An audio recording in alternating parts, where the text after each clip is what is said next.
شرک ظلم بزرگی هست. شرک از بزرگترین گناهان است و شرک از جمله گناهان کبیره می باشد.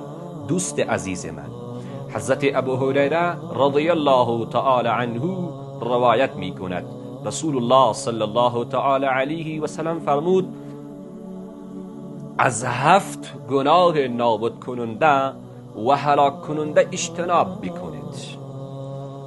اول، شرک قرار دادن به الله سبحانه و تعالی و از این گناه اجتناب میکنید.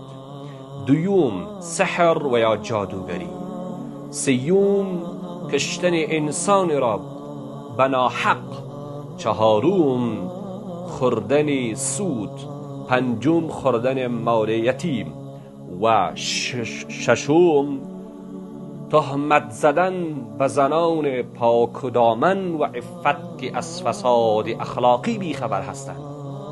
و هفتم، فرار از جهاد. رسول الله صلی الله تعالی علیه و سلم توصیه کرد که از این 7 گناه نابود کننده و هلاک کننده اجتناب بکنید تا اینکه سبب می شود این 7 گناه که زندگی ما را تباه و زندگی ما را خراب بسازد.